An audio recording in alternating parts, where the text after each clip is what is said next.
I settled into a rich family and was content with my life, but Jack couldn't resist mocking my simple life. As we sat in the hotel lobby, he proudly announced that his new wife is the daughter of the president of Silverstone Corporation. As soon as I heard this name, I was immediately shocked, and I couldn't stop myself from laughing. My name is Camilla, and I'm 37, living contentedly with my husband, Jack. I work in my family's real estate business, handling mostly administrative duties, while my father, the president, oversees major strategies. As an only child, I'm expected to one day lead the company. Despite the looming responsibility, I maintain a careful balance between my personal and professional life, especially around Jack. He completed high school and works for a moving company, a demanding job that I respect. To avoid making him feel inadequate, I rarely discuss my university degree or my anticipated future as president of the company. Jack and I met through a mutual friend during college. After my friend's move, handled by Jack's company, she introduced us. Initially, Jack was interested in her, but after she turned him down, we got to know each other. His easygoing nature complemented my meticulousness, and our relationship flourished. We married in our late 20s after a brief courtship. Our marriage has been smooth, bolstered by the warm acceptance of Jack's parents, a refreshing contrast to the typical in-law challenges some of my friends face. Despite Jack's demanding job often keeping him out until late, physically exhausting him, he remained committed to our marriage. Even on his toughest days, he'd express gratitude as I waited up to share dinner with him. I felt fortunate to have such a devoted husband. However, after a year of marriage, our peaceful life began to show signs of strain. One night, as we settled into bed, Jack unexpectedly brought up the topic of having children. His tone was tinged with irritation, catching me off guard. I had thought about starting a family too, and though we weren't actively trying, I believed it would happen naturally with time. I reassured him, "It's only been a year, there's no rush." I wanted children, but I knew stressing about it wouldn't help. To calm the situation, I adopted a relaxed demeanor. But Jack, more assertive than usual, quoted statistics. There's about a 90% chance of conceiving within a year for couples not using contraception. Not well versed in such specifics, that figure sounded surprisingly high to me. If you're concerned, maybe we should both get tested, I suggested, thinking it wise to address any potential issues together. However, Jack's reaction was unexpectedly harsh. "What are you implying? That it's my fault?" "Usually, it's the woman's fault," he retorted, his tone filled with contempt. It was the first time he'd spoken to me this way. I hadn't accused him of anything. I merely suggested a joint approach to find clarity. Yet Jack concluded that I was blaming him and added, "It's definitely the woman's fault," as if to underline that I was the problem. I wanted to respond, but I was too shaken, barely managing to reply, "Of course, so just you get tested." "I'm too busy with work. I have a job too, you know." "You're just coasting along in your dad's company," he snapped. His words stung. I never just coasted, although my role involved many administrative tasks. I was actively learning management skills from my father in preparation to lead the company someday. That night, any attempt at discussion was met with curt replies, and we fell asleep with our backs turned, silence hanging heavily between us. From then on, Jack's attitude toward me shifted drastically. Returning home late one evening after a discussion about the future with my father, I found Jack irate over dinner not being ready. "I'm sorry, I just got home 15 minutes ago. I'll start cooking now. Just wait a little, please," I hurriedly explained. But Jack dismissed it with a cold remark. That's typical of a small company's boss's daughter.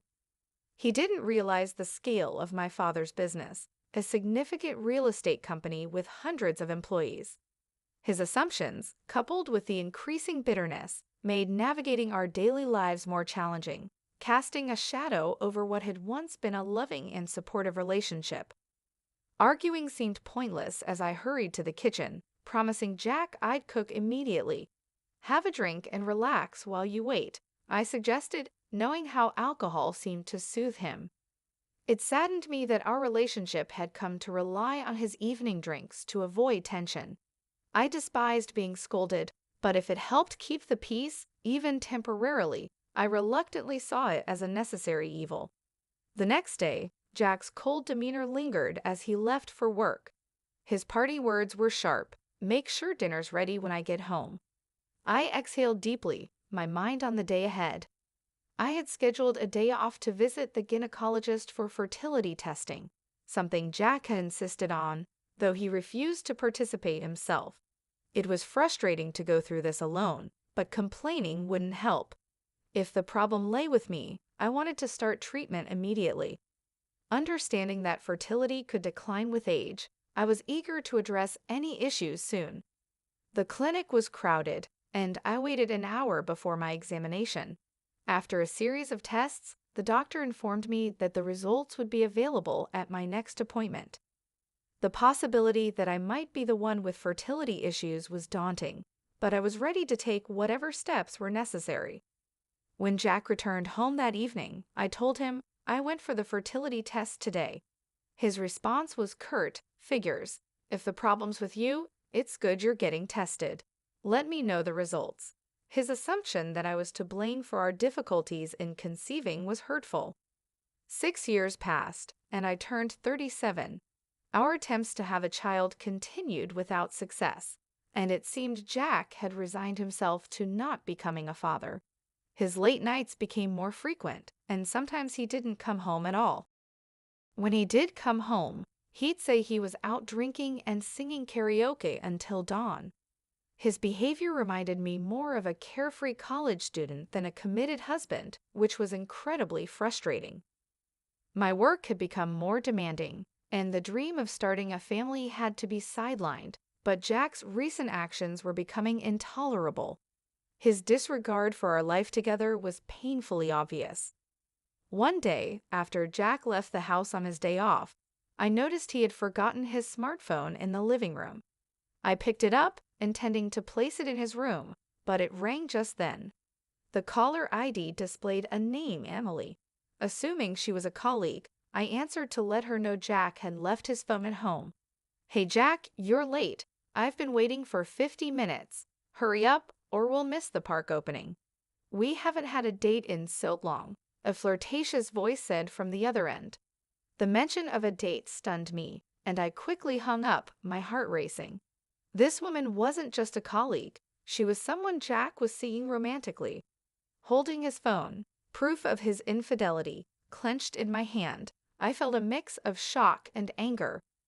While I struggled with potential infertility, Jack had been carelessly engaging in an affair.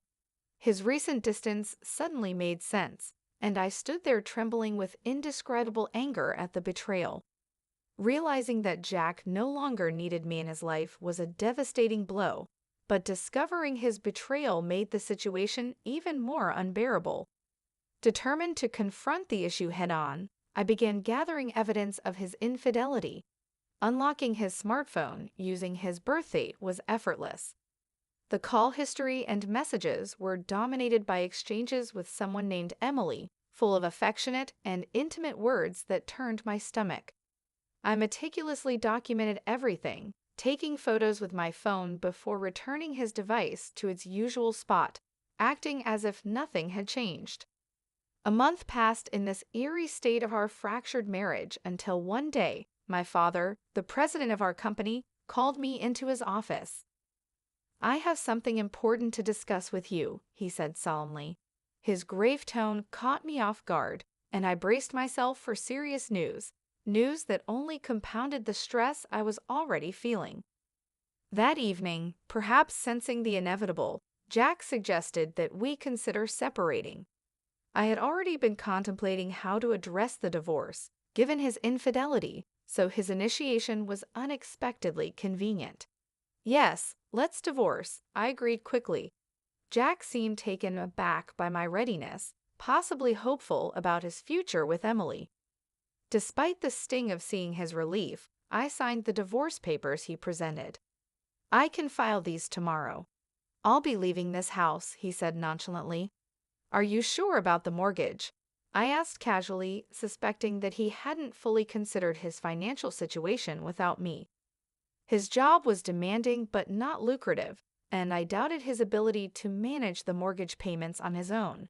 Nevertheless, he was confident, or perhaps just naive.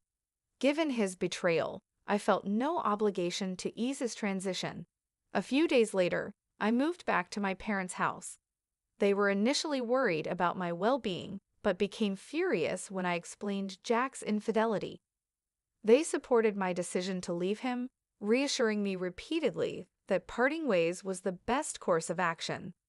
Throwing myself into work, I tried to move past the emotional turmoil of my failed marriage. A year flew by in a blur of commitments and projects.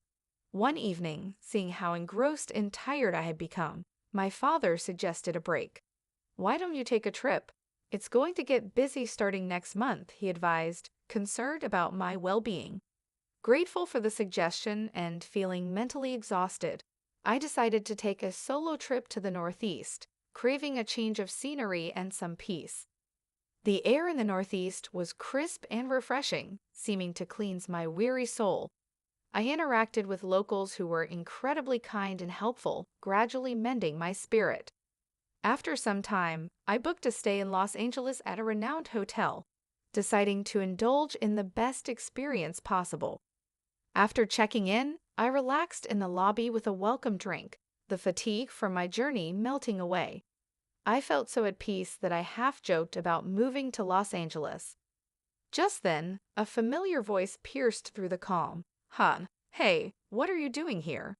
I turned, startled, to find Jack entering the lobby with 2 large suitcases. The unexpected encounter with my ex-husband was the last thing I anticipated on this healing journey.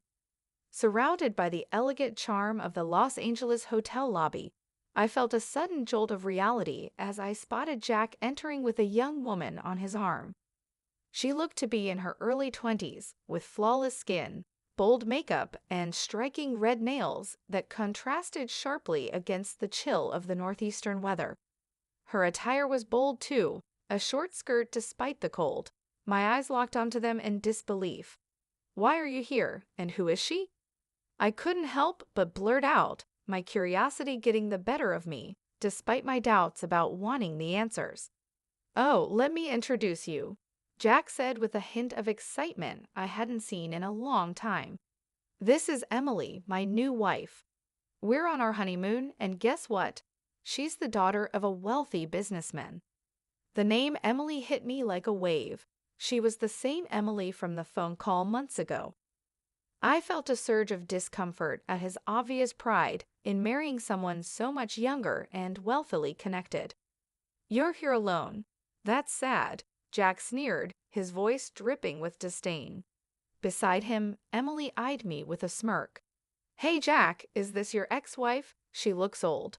"Hurry up with the check-in," she said, her tone sharp and irritated. I managed to keep my composure as Jack nonchalantly draped an arm around her, boasting, "Yeah, I'm set for life now, marrying into money. You keep struggling in your modest life." Jack's high-pitched laugh cut through the serene atmosphere of the lobby, a stark contrast to the tranquility I had been enjoying.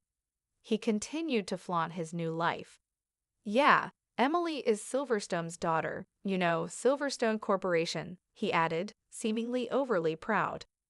The mention of Silverstone Corporation rang a bell, and I recalled it just as Jack's face lit up with childlike glee. "Impressive, huh? Her family's loaded. They even paid off our house mortgage quickly. Thanks for making the divorce easy, Camilla," he said sarcastically. "Yeah, I know them. They're in that big building downtown, right?" "I've been there," I replied calmly, barely fazed by his remarks. Jack looked surprised. "Oh, you've been there? Well, her family owns a huge company, so breaking up with you was the right choice," he smirked maliciously. I nodded, still calm. "That building.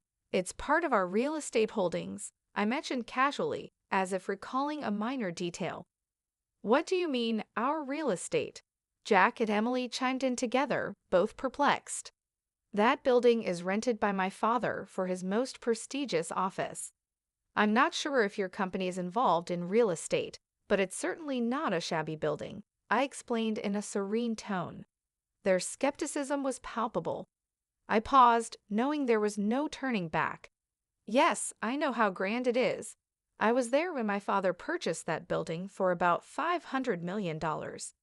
Recently, he was complaining about a tenant not paying their rent. Turns out, it was your company. In fact, my father is a real estate magnate with assets worth $5 billion, and that building is one of them. Silverstone Corporation has been the tenant for the past few months, and they haven't paid their rent, I revealed, watching their reactions closely. Emily burst out laughing, disbelief written all over her face. That can't be true. Our company's doing great, she claimed, still laughing, but the shock in her eyes told a different story. Despite the shock of seeing Jack with his new wife, I was determined not to be drawn into their drama.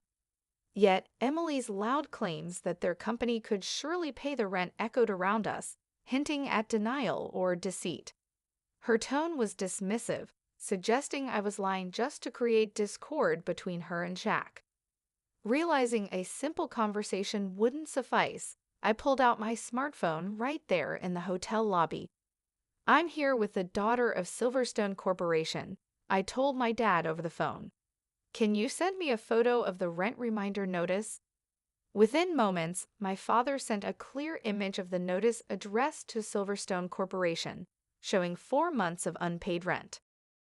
I showed the image to Jack and Emily, doubting they could dismiss it as fake given the immediate proof. See, if you don't pay soon, we might have to consider legal action. What are you going to do? I asked calmly. Emily's confidence wavered as she mumbled, come to think of it, Dad has been stressed lately, talking about slow sales and firing a lot of employees. Jack, however, seemed to spiral into denial, accusing me of fabricating the story to split them up. You're just trying to trick us and tear us apart, aren't you? You're still that kind of person, trying to get back at me for remarrying. Your tactics are dirty, he shouted, causing me to step back, shocked by his loud, accusing voice. His words brought back painful memories of our marriage, of all the harsh things he had said when things got tough between us. But now, standing here, I was no longer the person who took his words silently. What are you even saying, Jack? Do you really think I still have feelings for you? How foolish. I've long been over a man like you. In fact, I feel sorry for Emily getting caught up with someone like you, I said, my voice steady but firm. Did you marry her just for her money? You had shallow reasons for marrying me too, like wanting to get married quickly and wanting kids. And who was it that left me when he found out we couldn't have kids? Who called me useless for being infertile? You're to blame for all of it, yet you think I still have feelings for you? You must be out of your mind. Jack's face turned red with anger. You're just an arrogant old hag. You probably can't even get married or have kids anymore.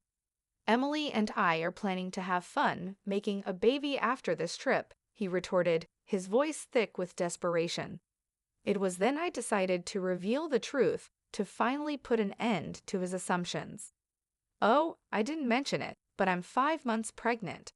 I'm in the stable phase of my pregnancy, so my dad suggested I take this trip to relax, I revealed calmly.